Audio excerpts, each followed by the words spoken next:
దేవరకద్ర నియోజకవర్గ కేంద్రంలో శ్రీ ఈశ్వర Veerappaiah shopping complex ప్రారంభోత్సవంలో ముఖ్య అతిథిగా పాల్గొని షాపింగ్ కాంప్లెక్స్ ను ప్రారంభించిన దేవరకద్ర ఎమ్మెల్యే శ్రీ జి.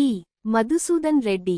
ఈ సందర్భంగా ఎమ్మెల్యే జేమార్ మాట్లాడుతూ గత బీఆర్ఎస్ ప్రభుత్వం అనాలోచితంగా ఫ్లైఓవర్ నిర్మించడం వల్ల దేవరకద్ర పట్టణం రెండుగా చీలిపోయిందని, వ్యాపారాలు కుంటుపడ్డాయన్నారు.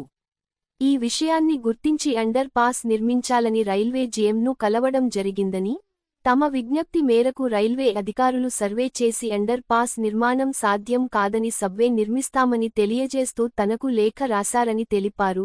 త్వరలో దేవరకద్ర పట్టణంలో సబ్వే నిర్మాణం జరుగుతుందని పేర్కొన్నారు. దేవరకద్ర నియోజకవర్గ కేంద్రంలో కోర్టు ఏర్పాటు చేయాలని ఇప్పటికే ముఖ్యమంత్రి గారిని, జిల్లా జడ్జి గారిని కలవడం జరిగిందని, నియోజకవర్గంలో కోర్టు ఏర్పాటుకు వారు సానుకూలంగా స్పందించడం జరిగిందని, వారం లేదా 10 రోజుల్లో కోర్టు దేవరకద్రకు రాబోతుందని ఎమ్మెల్యే తెలియజేశారు.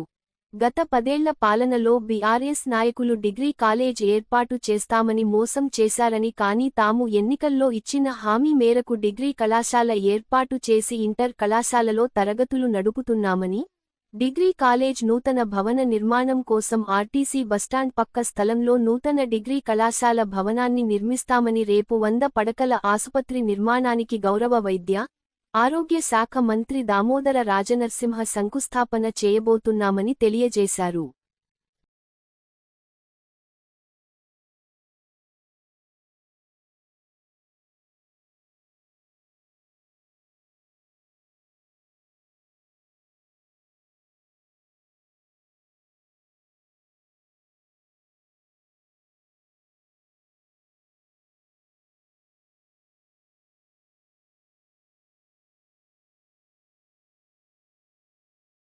లెటర్ కూడా వీళ్ళకి ఇవ్వడం జరిగిందని చెప్పి ఈ సందర్భంగా గుర్తు చేస్తున్నాం.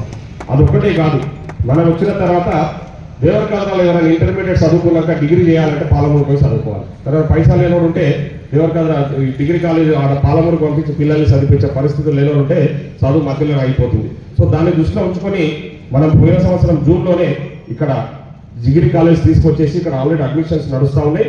ఈసారి కొత్తగా కాలేజీ నిర్మాణం కూడా చేపట్టబోతా ఉన్నాం.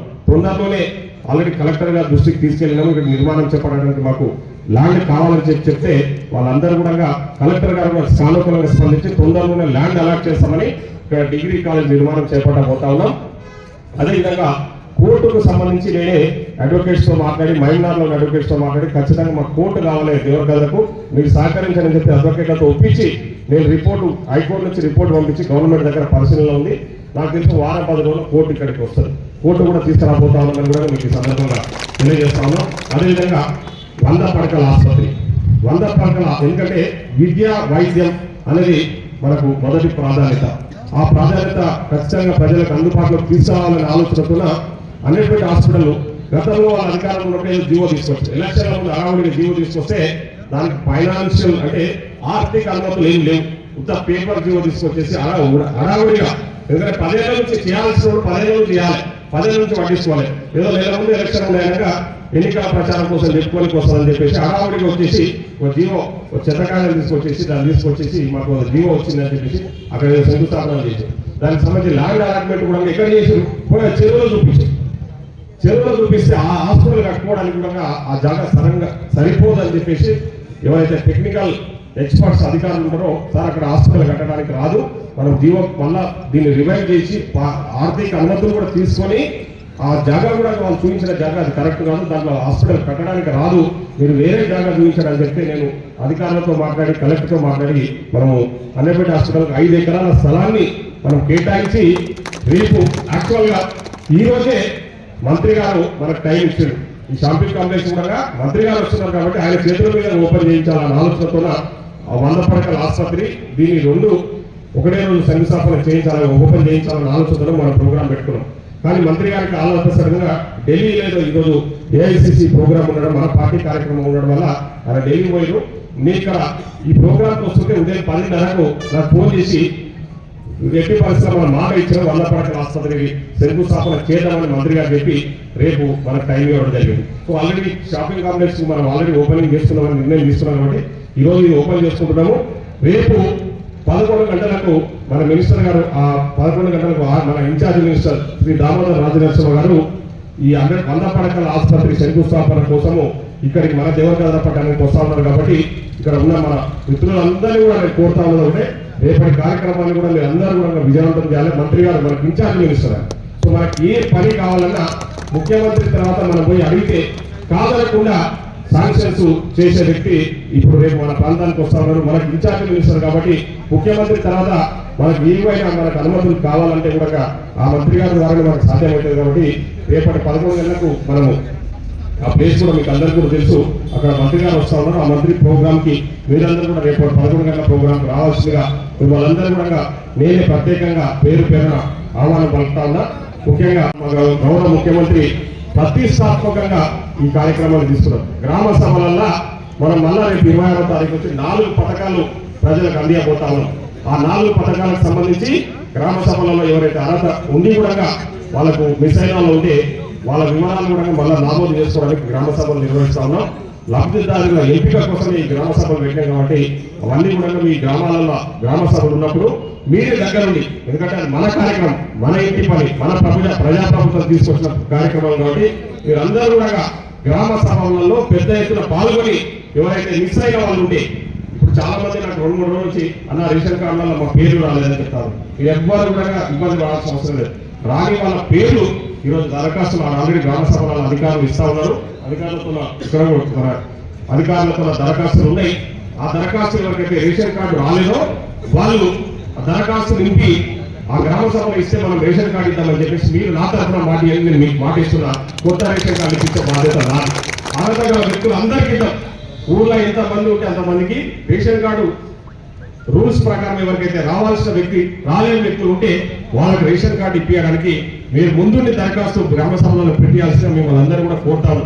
ఈరోజు మనం ఈ సంవత్సర కాలంలో చేసిన అభివృద్ధి కార్యక్రమాలు, మనం ఇచ్చిన హామీలు కూడా నెరవేర్చిన సందర్భంగా కూడా మనం మననే రైతు పండుగ చేస్తున్నాం. అయినా కూడా మనం ప్రజలలో ఇంకా మనం చేస్తున్నాం, కానీ ఆ ప్రజలకు రీచ్ అయ్యడానికి కొంచెం ఇబ్బంది పడతా ఉంది.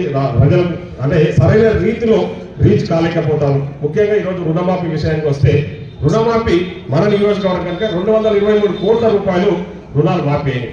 223 కోట్ల రూపాయలు అంటే మామూలు విషయం కాదు. అదేవిధంగా మన సన్నవులకు బోనస్ ఇచ్చినాం. రేపు రేషన్ కార్డ్స్ తో పాటు రైతు భరోసా కూడా ఇవ్వబోతా ఉన్నాం. అదేవిధంగా ఇందిరమ్మ ఆత్మీయ భరోసా, రైతు భూములు లేని రైతు కూలీలకు మనము ఈ ఇందిరమ్మ ఆత్మీయ భరోసా ద్వారా ఖచ్చితంగా భూమి లేని కూలీలకు 12,000 రూపాయలు ఇద్దామని చెప్పేసి అది కూడా నిర్ణయం తీసుకున్నాం. అది కూడా రేపు ప్రారంభించబోతాను. ఇకపోతే ఇందిరమ్మ ఇల్లు, ఈ ఇందిరమ్మ ఇళ్ల విషయంలో కూడా ఎవరైతే ఇందిరమ్మ కమిటీలో ఉన్న వాళ్ళు కానీ ఇప్పుడు ఇంకా ఇళ్ళ లిస్ట్ ఎక్కడ కూడా ఫైనల్ కాలే, వాళ్ళు సర్వే చేసి ఆ సర్వే రిపోర్టు వాళ్ళ దగ్గర అధికారుల దగ్గర పెట్టుకున్నారు. దీంట్లో వీళ్ళందరూ కూడా అర్హత గల వ్యక్తులు. దీంట్లో కింద మనం సెలెక్ట్ చేయాల్సి ఉంటుంది. ఊర్లలో ఎవరికైతే ఇల్లు పూర్తిగా లేని వాళ్ళంటే వాళ్ళని సెలెక్ట్ చేసి వాళ్ళకు మనం ఇందిరమ్మ ఇల్లు ఇవ్వాల్సిన అవసరం ఉంది. సో ఈరోజు ఇన్ని పథకాలు అమలు చేస్తున్నా ఈరోజు కొందరు పని లేని వ్యక్తులు అంటే విమర్శనే పనిగా పెట్టుకొని అడ్డగోలుగా మన మీద విమర్శలు చేసే ప్రయత్నం చేస్తా ఉన్నారు. ముఖ్యంగా టీఆర్ఎస్, ఎందుకంటే వాళ్ళకి ఏం పని లేదు, ఇంకా ఒకటే పని పెట్టుకున్నాడు. ఎంతసేపు కాంగ్రెస్ మీద అంటే మన ఊళ్ళలో చూస్తుంటాం, ఎవరైనా మంచిగా బతుకుతుంటే మన మీద పడి ఏడ్స్ వస్తుంటారు. ఇప్పుడు అదే పరిస్థితి మనం మంచిగా పాలన చేస్తుంటే మన మీద ఏడ్స్ వస్తున్నారు టీఆర్ఎస్. ముఖ్యమంత్రి గారు 6 నిమిషాలు కష్టపడుతున్నాడు. మేమందరము మీరందరూ కూడా కష్టపడి పని చేస్తా ఉన్నాం. ఈరోజు కష్టపడి అధికారంలోకి వచ్చి ఈరోజు ప్రజల కోసం అందుబాటులో ఉంటూ ప్రజా సమస్యలు పరిష్కరించుకుంటూ వాళ్ళు ఇచ్చిన హామీలను కూడా మనం అన్ని నెరవేర్చుకుంటూ ముందుకు పోతున్నాం. అయినా మనం ఇంకా మనం విమర్శించే ప్రయత్నం చేస్తున్నాం. ఆ విమర్శకుల నోళ్ళని ముగించే బాధ్యత కూడా మీరు అందరూ తీసుకొని గ్రామాలలో మనం ఇస్తున్న పథకాల గురించి విస్తృతంగా ప్రచారం చేసి, ఇప్పుడు లోకల్ బాడీ ఎలక్షన్స్ వస్తా ఉన్నాయి. ఈ లోకల్ బాడీ ఎలక్షన్ వల్ల ఇక్కడ ఉన్న వాళ్ళు చాలా మంది నిలబడే వాళ్ళు ఉన్నారు. దయచేసి ఈరోజు మీ ఆ లోకల్ బాడీ ఎలక్షన్ దృష్టిలో ఉంచుకొని మీరు మనం ఇస్తున్న పథకాలు, ఈరోజు ఇప్పటికే ఇస్తున్న పథకాలు, ఇప్పుడు రేపు 26వ తారీఖు నుంచి ఇవ్వబోయే పథకాల గురించి విస్తృతంగా ప్రచారం చేయాల్సిన బాధ్యత మీ అందరి మీద కూడా ఉంది అని చెప్పేసి ఈ సందర్భంగా తెలియజేస్తాం. మీకు అండగా మీ జరగాల ఉండి నడిపించే బాధ్యత మేము తీసుకుంటాం. ఇక్కడ 100% ఎక్కడ బ్యాక్ స్టెప్ చేసే అడిగి ప్రసక్తే లేదు. ఇంకా ఒక అడుగు ముందుకేస్తాం తప్ప వెనక అడుగు చేసే ప్రసక్తే లేదు. కాబట్టి ఎక్కడైనా సమస్య ఉంటే మీ లెవెల్లో పరిష్కారం చేయండి. మీ నుంచి కార్యక్రమ సమస్యలు ఏమంటే మా దృష్టికి తీసుకురండి, తప్పకుండా పరిష్కారం చేద్దాం. ముఖ్యంగా నేనంతా ఈరోజు ఫోకస్ చేస్తా ఉన్నా, దేవరకద్ర పట్టణ ప్రజలకు నేను ఒకటే విజ్ఞప్తి చేస్తా ఉన్నా. మీరు మమ్మల్ని చాలా తక్కువ ఇష్టవచ్చు, కానీ మేము మాత్రం ఈ దేవరకద్రను పెద్ద ఎత్తున అభివృద్ధి చేయాలని నేను సంకల్పం తీసుకొని ముందుకు పోతా ఉన్నా. తప్పకుండా దేవరకద్రను కూడా మిగతా నియోజకవర్గాల్లాగా అభివృద్ధి చేసి చూపిస్తానని చెప్పేసి ఈ సందర్భంగా మాటిస్తా ఉన్నా. దేవరకద్ర మున్సిపాలిటీ కావాలి, ఎందుకంటే ఉన్న పరిస్థితులలో హెడ్ క్వార్టర్ మున్సిపాలిటీగా ఉంటే ఆర్థికంగా మీరు కొన్ని బడ్జెట్ కేటాయింపులు ఎక్కువ తెచ్చుకునే అవకాశం ఉంటుంది. అదేవిధంగా దేవరకద్రను అన్ని రకాలుగా అభివృద్ధి చేసుకునే అవకాశం ఉంటుంది. దేవరకద్ర ఎక్కువ గ్రామ పంచాయతీగా ఉన్నదానికంటే మున్సిపాలిటీగా ఉంటే ఫండ్స్ ఎక్కువ వస్తాయి. ఫండ్స్ అంటే బడ్జెట్ ఎక్కువ రావడం వల్ల మనకి ఇప్పుడు రోడ్స్ కానీ ఊర్లలో ఉన్న రోడ్సే కానివ్వండి, ఇప్పుడు మనం ఈ గ్రామంతో పాటు ఇంకొక 4 గ్రామాలను యాడ్ చేసి మనం మున్సిపాలిటీగా చేస్తున్నాం. తప్పకుండా ఆ గ్రామాలు కూడా ఈ కనెక్టివిటీతో మున్సిపాలిటీ కనెక్టివిటీతో పెద్ద ఎత్తున అభివృద్ధి జరుగుతాయని చెప్పేసి కూడా ఈ సందర్భంగా తెలియజేస్తున్నాం. కొందరు తప్పుడు ప్రచారాలు చేస్తాము, ఆ తప్పుడు ప్రచారం నమ్మవద్దు. ఎందుకంటే మున్సిపాలిటీ రావడం అనేది గొప్ప విషయం. మున్సిపాలిటీ ఇంకనే రాదు, మున్సిపాలిటీకి చాలా నార్మ్స్ ఉంటాయి. ఆ నార్మ్స్ ప్రకారం మనం రీచ్ అయినాము. కాబట్టి ఈరోజు 119 నియోజకవర్గంలో వేరే హెడ్ క్వార్టర్ ఎక్కడ కూడా మున్సిపాలిటీ లేకుండా లేవు, ఇది ఒకటే మున్సిపాలిటీ లేకుండా ఉండే. కాబట్టి నేను ఈరోజు మున్సిపాలిటీ చేయగలిగాం. మున్సిపాలిటీ చేయడం వల్ల మీకే తెలుస్తుంది రాబోయే రోజుల్లో ఏ విధంగా స్పెషల్ గా ఫండ్సే కాదు, ఇంకా ఆర్థికంగా కూడా బిజినెస్ సెంటర్స్ ఏర్పాటైతాయి. అదేవిధంగా రియల్ ఎస్టేట్ రంగం కూడా అభివృద్ధి ఊపందుకుంటది. ఇవన్నీ కూడా కలిసి వచ్చే అంశాలు. కాబట్టి రేపు పొద్దున దేవరకద్రను అన్ని రకాలుగా అభివృద్ధి చేయడానికి మేమంతా ఛాయశక్తుల ప్రయత్నం చేస్తాం, కంకణం కట్టుకొని ముందుకు పోతామని చెప్పేసి తెలియజేసుకుంటూ మరొకసారి ఈ కార్యక్రమంలో పాల్పంచుకుంటున్న వాళ్ళందరూ కూడా పేరు